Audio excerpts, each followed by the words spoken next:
All right, so this is a first. I've known Matt like through the Facebook page, through the Vintage Motorcycle Facebook page. I probably met him a couple of times, but he usually runs around Richie and those guys. No, he's all over. He's all over. You have to come in, Richie. Microphone. Choke up on the mic. There you go. Is this better? Thank you. Joe, can I get a sanitary napkin? All right, fine. I'll sit down. Is this better? Does this make everybody? Okay. All right. So, Mr. Matt Schmitz, I'm kind of out on a limb here because I know him on the forum and I know he runs around with Richie's crew, which means earmuffs, right? You gave him earmuffs for this? Perfect. Great. He's fantastic. I can't even give you any idea if he's running with the King Richie crew and the Monday crowd. They're into everything from adventure bikes to mud to don't follow Richie because you probably won't make it kind of shit. Might lose your glasses. Might be Team Blue Blue. What is this Team Blue Blue bike? I'm gonna have to get some clarification. But he also does the Chop Top Challenge, which I don't even think you have time for that. It's basically It's stupid. you take yes. You remember Martin Albert said everything was okay and it was going to be fine? It's not, okay? Because these guys take a car. It was horrible. They got their motorcycle friends together and said, who do we need that's crazy enough to cut the top off of Jeep Cherokee and put crazy, insane, weird heat vents in it and then drive it across the country and do stupid shit? In a snowstorm. Richie. But Matt also was like, this is a great idea. Whose car we take? I'm out, yeah. So, I mean, it's a whole conundrum of things. When you get into vintage motorcycles, you never know where it's going to end up. So, Matt, if you're ready, get up here. Come on.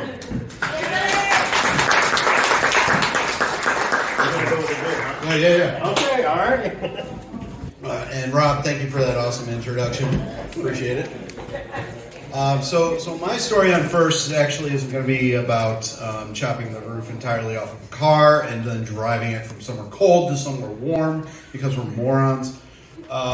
This one's going to be about the very first off-road experience I had with my fiance, and as I was surprised to find today, everybody but one person on this first off-road trip is here tonight. I was so stoked to see Mercedes and Carlos back there. That's awesome. I haven't seen them in a while, so it was great to see those two show up. And the story's going to go into. This was the inspiration for what I've come to call kind of an informal club called Team Bloop Bloop. And what Team Bloop Bloop is about is what blah blah blah motorcycles is about. It's about telling great stories, and they're the stories that inspire Team Bloop Bloop and have you earn one of these awesome stickers. In fact, John, who's standing up right now, earned one today for telling a brief story of his own Bloop Bloop. But what it is if I hear a great story about adversity, something you've overcome, something regarding motorcycles where typically it's from a water crossing. But more often than not, it's just about we got into, some awful thing. The bike broke down. We were out in the middle of nowhere. What Joe was just talking about, I'm going to give him one at the end of this because, that was an amazing story. That's what Team Bloop Bloop is about. And I just give them out because it's fun. It's like these are great stickers to earn. So it's like if you got a great story and you find me and you want to tell me this story, please. I'd love to. I'd love to hand you a story. So anyway, getting back into that first off-road motorcycle trip, me and Elizabeth and my little son, who's you've probably heard and see running around here. Elizabeth and I got into motorcycles through vintage mopeds. That's how we know Richie and Kimmy and everybody and half the people here. The rest of you, you will know us before the end of this. We're really sorry. Yes. We didn't mean it. I know, my bad. But that's what we started on, and then from there we just started riding bigger and bigger motorcycles. My first was a Nighthawk 250. You know, Elizabeth's was she had the Suzuki K10. That was technically her first. Yeah, and then she had a CB360 that sucked. Technically, that was my worst motor. Yes, that was your worst motorcycle. And then but we just graduated from there, took on road trips, and just got more and more into riding. But it was all street. And before long, you know, we're hanging out with Richie. Richie had what you will hear, one of his first off-road experiences, and was really starting to get into off-road riding and wanted us to join. We actually ended up, we both are from further up in Michigan, South Bend area, and we actually came down here for work. I did. And so we're closer to a bunch of our friends that we knew through mopeds. And, you know, Richie's like, hey, let's go ride this awesome trail I heard about. It's called the Kentucky Adventure Tour. And it's gonna be for beginners. Yes, no, it's a great, awesome ride.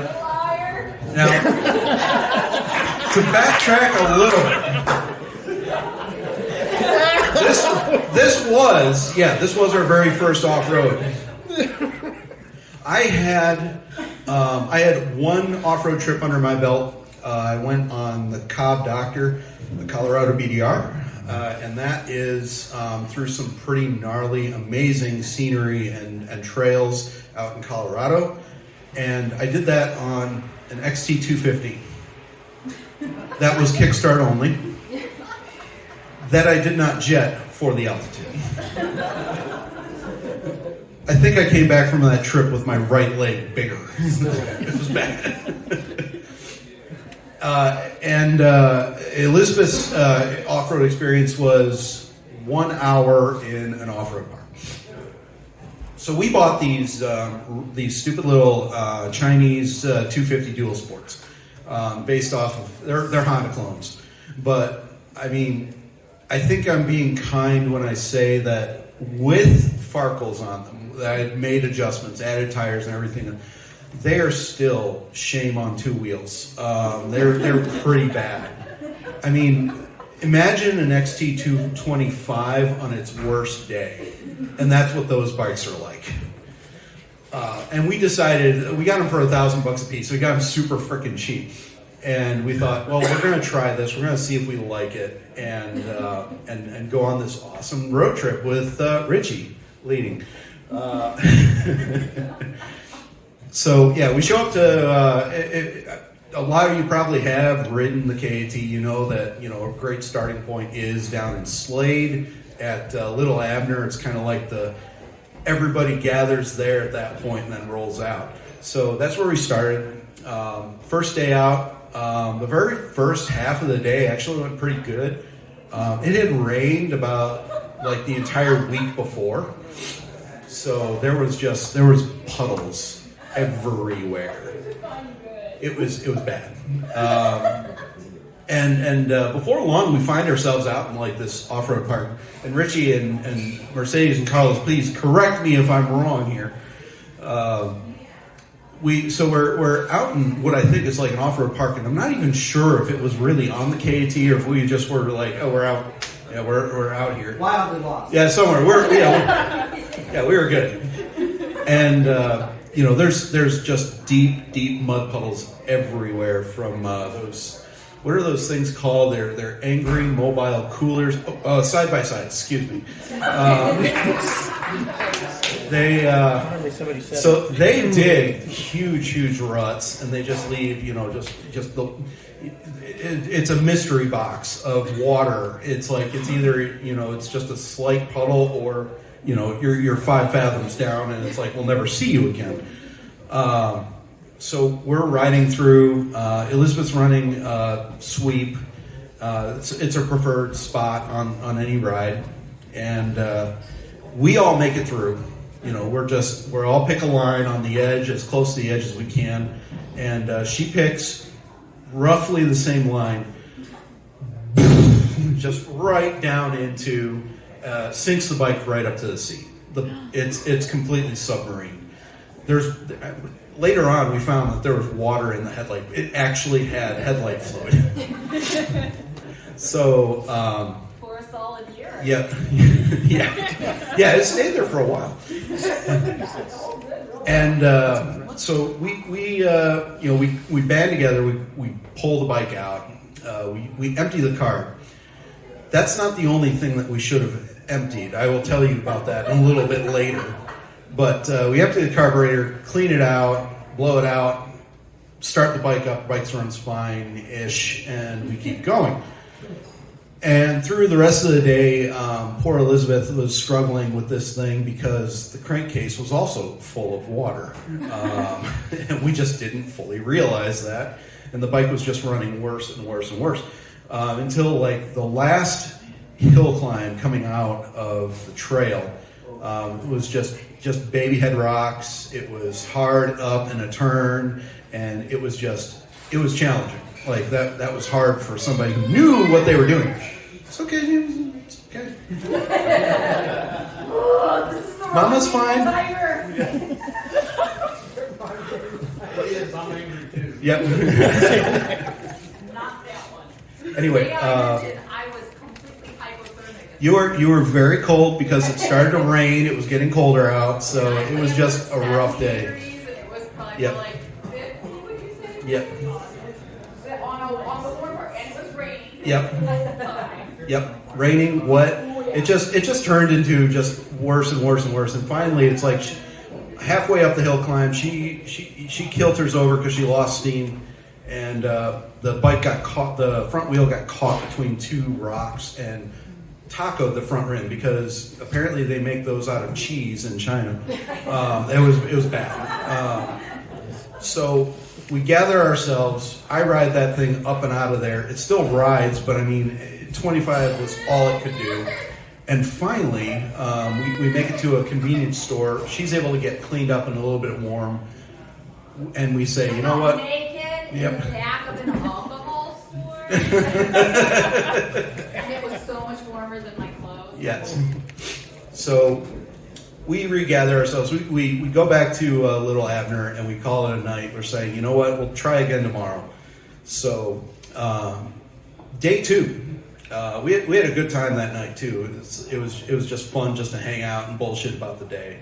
And then the second day, Richie and Mercedes and Carlos and crew, who is unfortunately not here, and Richie, of course, they all continued on.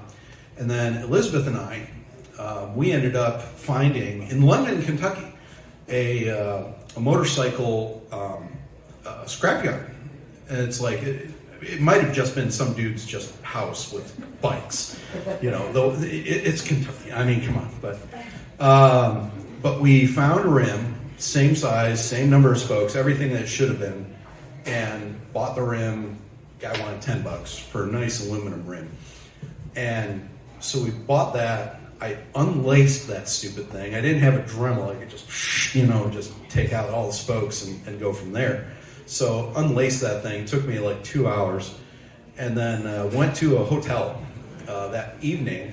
And here we are, these two very grubby people, and all of these bike parts making it up into the room. I can only imagine what those poor people thought. It was a fairly nice hotel too. It was. Yeah, it was. And so that evening. I mean, we just sat there, we bought some beer and just hung out and just took out the tacoed rim and, relaced using the same spokes and everything. Mind you, we didn't have, a torque wrench for the spokes. We didn't have, a truing stand. It was just kind of like spin it and go, yeah, it looks good. And spokes they're tight, they're fine. And we relaced that thing that evening, and then put on put the tube and tire back on, and the next day continued on. Now at this point, we still hadn't fully realized why the bike was running as poorly as it absolutely was, and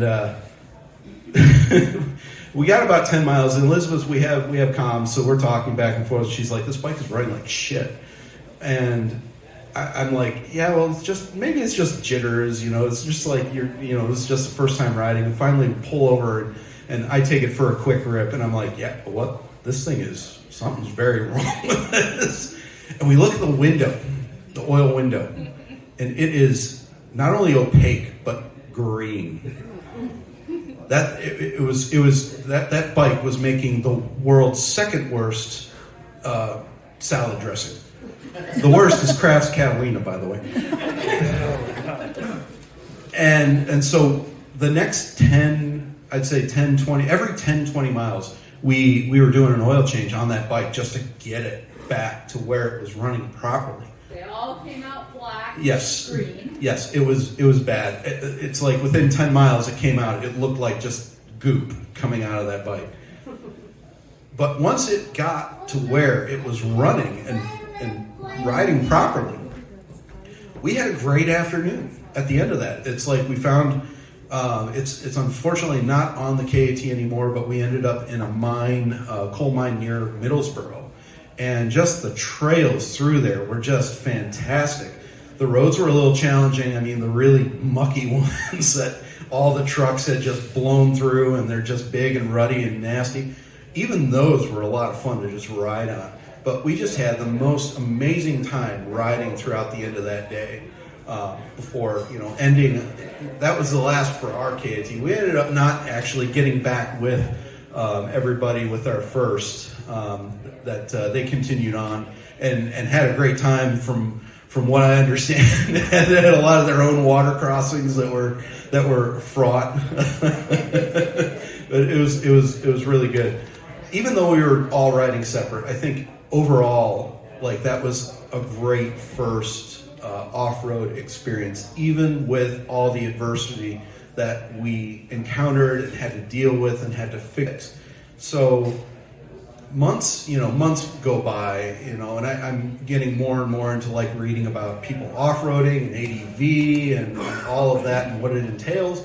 And I started to realize, a commonality amongst all of that was the stories. Like all the stories that were very similar where we screwed up. Look at Long Way Down. Look at you talking amongst your friends about anytime they've been out off-road riding, something breaks, something does not go right, but we figure it out and we overcome, we get out of that situation and we're better for it. We've learned something. So I started to, my favorite out of all of them and what caused, a lot of our headache that day, started with that first bloop bloop. And so I started to just call it hashtag Team Bloop Bloop. Anytime I'd respond on social media. Before long, I started to think it's like, I need something, like some sort of like challenge coin, token, something to hand to people if I hear one of these stories. And so I farted around on paint. I'm not kidding. I did make this in paint. But yeah. I mean, the quality is just, you can't tell, right? But that's what started Team Bloop Bloop. And why I hand these out is just like, it's something that connects us all when it comes to riding. It's just these amazing stories of overcoming, be it your first, be it your 30th ride, like any sort of experience like that. It's something wonderful. It's something that it's just great. So that's the story of Team Bloop Bloop. That's the story of why I hand these goofy things out. It's a wonderful, wonderful thing. And I thank you all for your attention. That's what I got.